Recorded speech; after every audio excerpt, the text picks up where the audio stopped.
And I know many things, for I walk by night. I know many strange tales hidden in the hearts of men and women who have stepped into the shadows. Yes, I know the nameless terrors of which they dare not speak. And now for the Signal Oil Company, the Whistler's strange story. Attorney for the defense.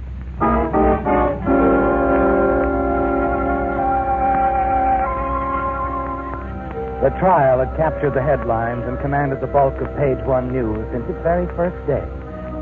Randolph Abbott made news because he was dead, murdered, and his only daughter, lovely Ruth Abbott, was standing trial for his murder.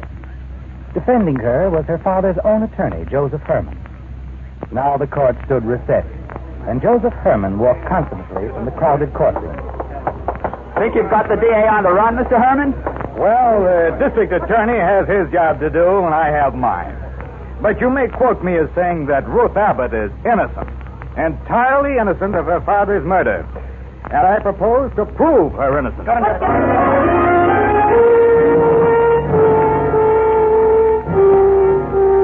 A splendid statement, Joseph. Clear cut to the point. Your words will look good in print.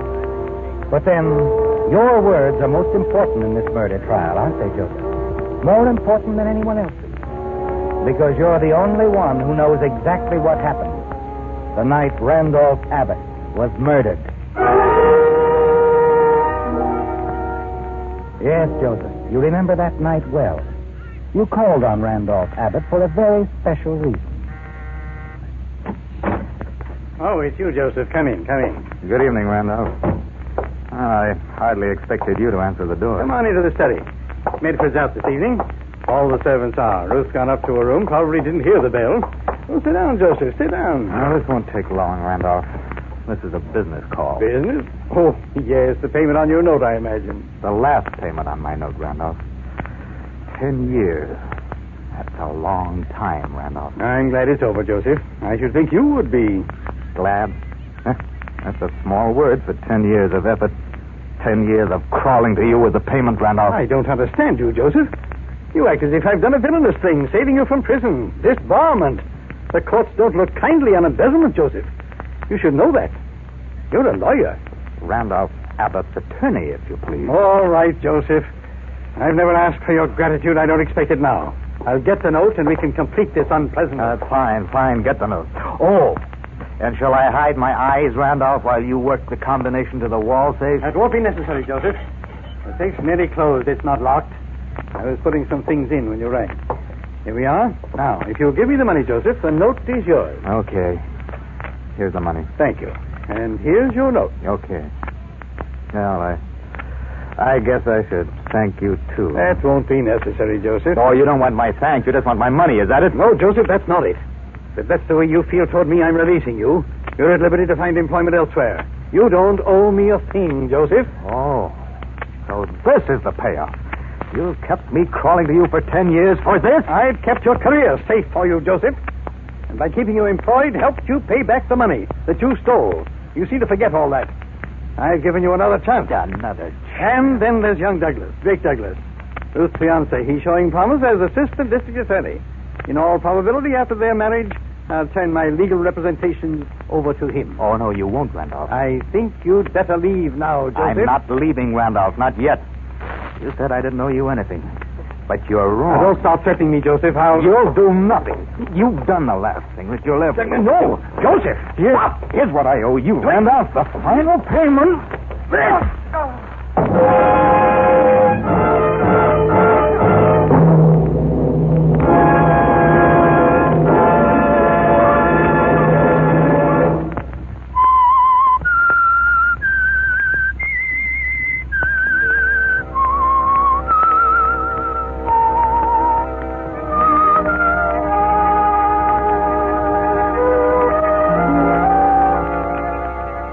Randolph Abbott lies dead at your feet, Joseph.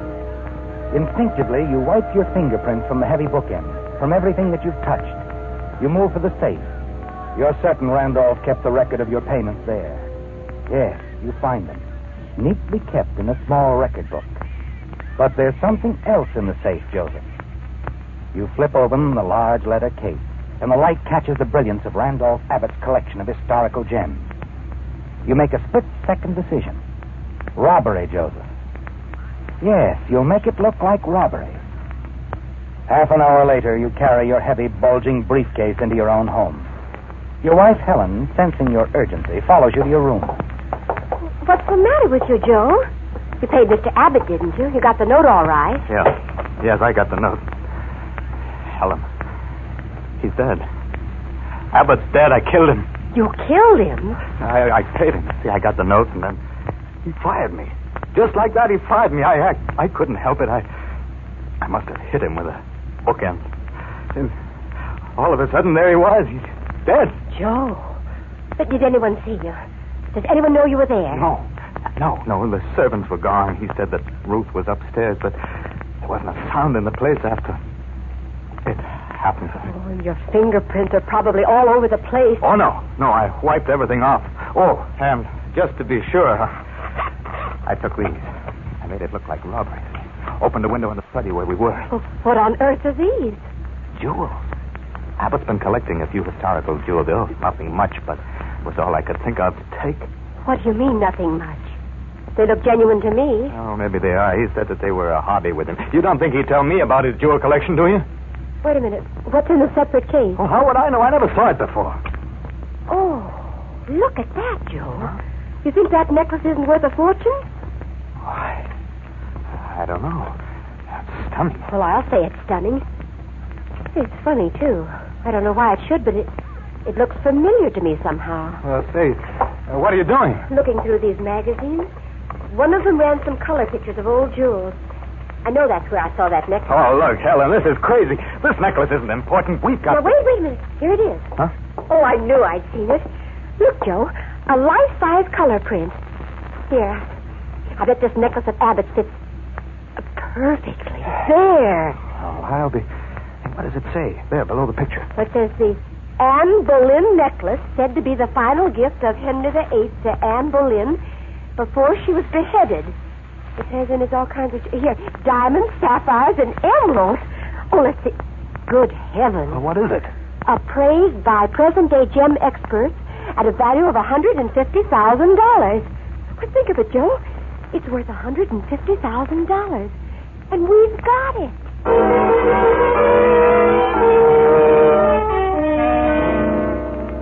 Well, Joseph, the brilliance and value of the Anne Boleyn necklace blinds both you and Helen for the moment. Until you remember that Randolph Abbott is dead, that you murdered him, Joseph. Still, you feel secure in the knowledge that no one knows you were with him tonight. And your wife, Helen, assures you that there's no reason for anyone to suspect you. That thought comforts you as you lock the Abbott jewels in your files and prepare to retire for the night when... Hello. This is Ruth Abbott, Mr. Herman. Oh, yes, Ruth. My father's been murdered. Murdered? Oh, no, Ruth. Please, Mr. Herman, the police are here. I'm very tired. Can you come right away? Why, of course I can, Ruth. Of course. It looks as if I'll need an attorney, Mr. Herman. The police think that I killed him. They think you... I'll be waiting for you, Mr. Herman. Please, come quickly. Ruth Abbott? Yeah, the police are there. They think she killed her father. She wants me to defend her. You've got to do it. Do I? Why, Helen? Why not let Ruth take the rap? Don't you see, Helen? They don't suspect me. They suspect Ruth. I think it's wonderful. Now, think a minute, Joe. You're Randolph Abbott's attorney. You've got to defend his daughter. You'll make a brilliant defense for her, Joe, because she's innocent, you know. No one knows that better than you do. Sure she's innocent, but I've got to think of myself. This is thinking of yourself, Joe. After your devoted, brilliant defense of an innocent girl, no one will ever be looking for you. And later, when it's all forgotten, we can sell the Anne Boleyn necklace, go anywhere, and live comfortably. Yeah, maybe you're right, Helen. Yes, I think you are. Okay. I'll do it. I'll be the attorney for the defense.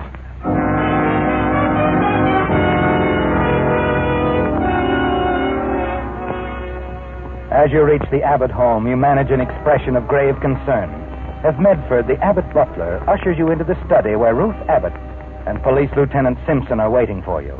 Ruth stoically accepts your expressions of sympathy. And the lieutenant begins to fill you in on the details of Randolph Abbott's murder. There aren't too many facts, Mr. Herman. I can give them to you quickly. Then you can talk with Miss Abbott here. Very well, Lieutenant.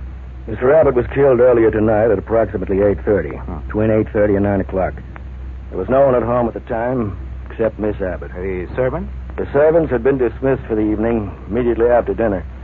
Before they left, the butler, Medford, and a maid overheard a violent quarrel which took place at dinner between Miss Abbott, her father, and Miss Abbott's fiancé, Drake Douglas. It was not a violent quarrel. It was merely a misunderstanding. Miss Abbott and the servants don't seem to agree on that, Mr. Herman. At any rate, at the height of the quarrel or misunderstanding, Mr. Douglas left. In anger, I understand. He was upset, that's all. Father disagreed with us about the date of our wedding, Drake's and mine. He wanted us to wait and have a large wedding. We wanted to get married right away, a small family wedding. That's all we were discussing. Mr. Douglas went directly home. There are witnesses to testify he was there the rest of the evening. When the servants left at 8 o'clock, Miss Abbott was alone here. She claimed she went to her room, where she stayed until 11 o'clock. When she came down here, found her father. That's the truth. Now, please, Ruth. Her fingerprints are on the bookend, Mr. Herman. That's the murder weapon. We also found the safe open. The prints are on that, too. How many times do I have to tell you, Lieutenant? The bookend was lying beside Father. I don't know why, but I picked it up. The safe was open. I just closed it, that's all. The safe, Lieutenant. Was anything taken from the safe? Miss Abbott says her father kept a jewel collection there. Historical jewels. They're missing, but that's all. Why, then, don't you think the motive could have been robbery and murder from the outside? The doors were all locked, Mr. Herman. One window in the study here was open. But there were no footprints outside the window. Now, Mr. Herman, this was an inside job.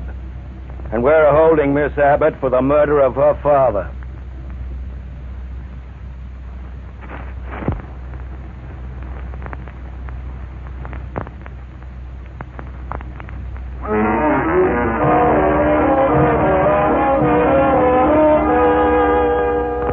When the lieutenant leaves you alone with Ruth, you assure her you're convinced of her innocence. That even though the web of circumstantial evidence encircles her, you're sure that you'll find the weak link in the chain. The next morning, you go to your office to plan your defense for her. Late that afternoon, you receive a caller at your office. Well, Mr. Douglas, I'm happy to see you. Thank you. Sit down. Mr. Herman, I'll come right to the point. I don't have very much respect for you as an attorney. So? I happen to know that you handled only small, routine things for Mr. Abbott for the past few years. Just why he apparently lost faith in you, I'm not sure. Mr. Douglas, do you think that perhaps your own desire to handle legal matters for Randolph Abbott has anything to do with your appraisal of me as an attorney? I'm sure it hasn't, Mr. Herman. And if I'm wrong about you, as I hope I am, I'll be the first to admit it. You see, if I were anything but assistant district attorney, I'd defend Ruth myself. Obviously, I'm not assisting the prosecution in any way. I've disqualified myself. Ruth wants you to defend her. She insists on it. Well, I'm glad to hear that. Mr. Herman, I'm very much in love with Ruth Abbott. She's innocent. That's a pretty good defense right there. And you had better build a good defense for her, or you'll answer to me.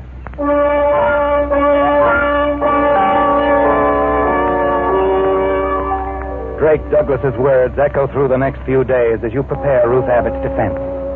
There can be no slip-ups now, Joseph. Douglas is always around, isn't he? When you and the district attorney select the jury, through all the preliminaries to the trial, he's there watching you, weighing every word you say. Then finally the trial begins, and the district attorney is completing the opening statement of the prosecution. In summary, ladies and gentlemen of the jury, the prosecution will prove that the defendant, Ruth Abbott, had both a primary and secondary motive for murdering her father. The primary consideration was money, the vast Abbott wealth he was impatient to acquire. The defendant's secondary motive took hold after a violent quarrel when her father voiced disapproval of her approaching marriage. I have no doubt, ladies ladies and gentlemen of the jury, that much will be made by the defense of the fact that Randolph Abbott's collection of historical jewels were taken the night of his murder. But I say to you that these jewels represent a paltry sum in comparison with the wealth the defendant would inherit at her father's death. That these jewels were, in fact, expendable in the defendant's plan to make the murder of her father appear to be the work of a common thief, a housebreaker.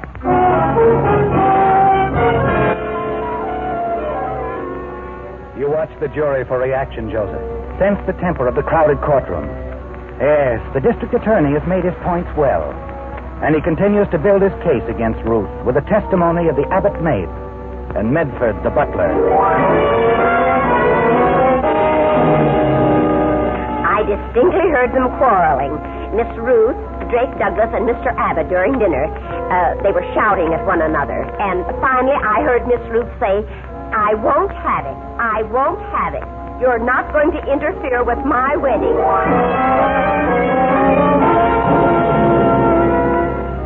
Yes, sir, I would say it was an angry quarrel. Mr. Douglas left quite suddenly, and Miss Ruth saw him to the door. They seemed quite upset, emotional. Will you say they were angry with one another? Oh, no, sir. They were angry, extremely angry. With Mr. Abbott, sir.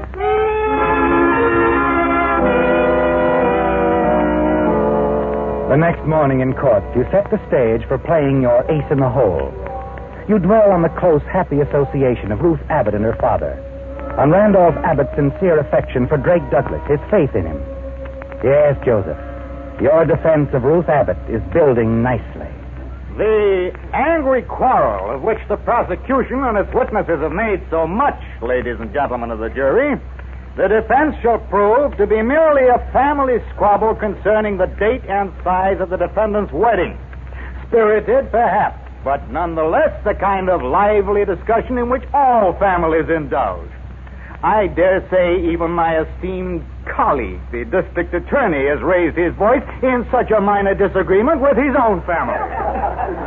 But far more important and far more conclusively shall the defense rip through the single flimsy thread on which the prosecution hangs its full and highly vulnerable case against Ruth Abbott. They refer to the Abbott jewel collection as paltry in value and dismiss it with that. Why? Because it is far from paltry in value, and that is the one big flaw in their case, and they know it. Therefore, I shall call but one witness, ladies and gentlemen of the jury. One witness. The defendant, Miss Ruth Abbott.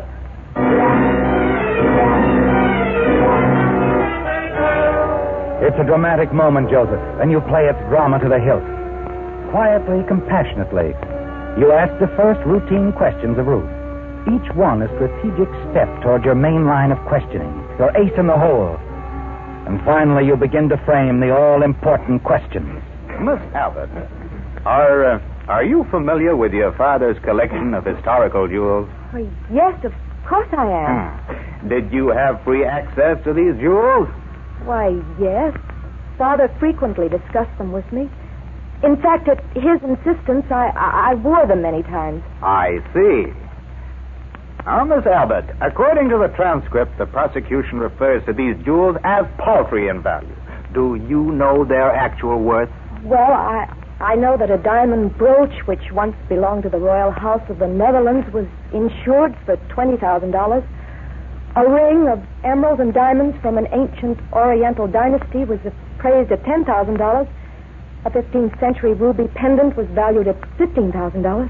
And the Anne Boleyn necklace, Miss Abbott, what value did it have? Why, I don't know its value. Well, would you say the entire collection would be worth enough that not only a common thief, but a big-time, highly expert jewel thief might consider it more than paltry? I object. Objection sustained. All right. I'll reframe the question. Would you say the entire collection was worth $200,000? Well, yes, I would think that's the approximate value. You let the full impact of Ruth's words sink in. Then you turn and face the prosecution, quickly huddled together. The value of the jewels, the real possibility of theft by a jewel expert has dealt their case a telling blow, Joseph. You're certain of that. You're even more certain when the district attorney arises and addresses the court. Your Honor, the prosecution requests a recess of 2 hours for purposes of reviewing the recent testimony. Unless the defense has objections, the court is recessed until 2 o'clock. The defense has no objections, Your Honor. No objections at all.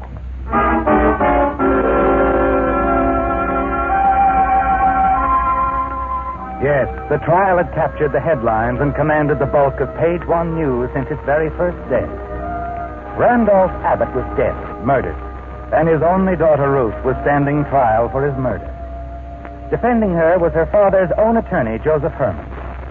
And now, after spending the 2-hour recess lunching with his wife at a nearby restaurant, Joseph Herman has returned, and the judge has declared the court to be in session again. Are the attorneys ready to resume the case? We are, Your Honor. And will the defense resume questioning, please? The defense has no further questions, Your Honor. Your Honor. Yes, the district attorney? Your Honor, in view of the evidence which has quite recently come to the prosecution's attention, I move for dismissal of the case against Ruth Abbott. Order! Order in the court! On what grounds does the prosecution move for dismissal? Your Honor, facts have come to my knowledge from the very record of the trial, based on testimony, on record in these proceedings, which are sufficient to dismiss the case against the defendant. In light of this, I would like the Assistant District Attorney, Mr. Drake Douglas, to tell the court what he told me. It's in regard to the Abbott jewel collection, Your Honor. Only 3 people could have known about one piece in particular. The defendant, Ruth Abbott, will swear that on the night her father was murdered, he showed her the historic jewel he had acquired only that afternoon. At that time, he requested that she tell no one about it. Ruth told no one until she told me a few moments ago during recess. The only other person who could possibly know about the jewels is the person who killed Mr. Abbott and stole the jewels. That person has revealed himself, Your Honor. Just before the court recessed, the attorney for the defense, Mr. Joseph Herman, specifically questioned Miss Abbott about the jewel, the Anne Boleyn necklace, during direct examination. No! He told me about that necklace, Your Honor. Order in the court! Your Honor, after Mr. Herman's question this morning, the prosecution obtained a search warrant. And during the recess, while Mr. Herman was lunching downtown, we went to his home and found the Abbott jewel collection in his files. We submit them now in evidence. Your Honor, the state requests that you order the arrest of the attorney for the defense, Mr. Joseph Herman, for the murder of Randolph Abbott.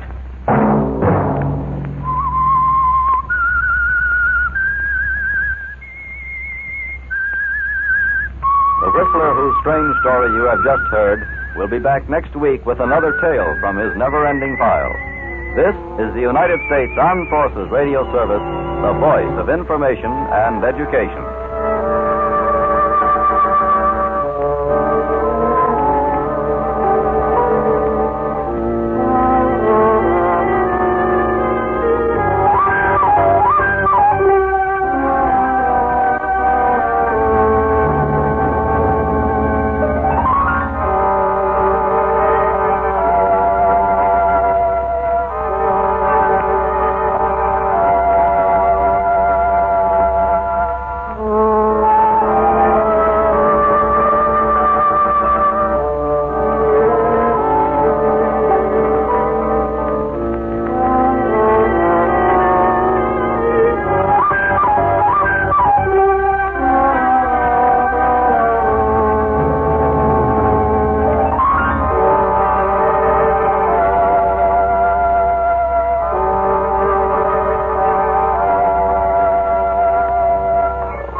You've been listening to the OTR Gold Network. Find more classic radio at otrgold.com.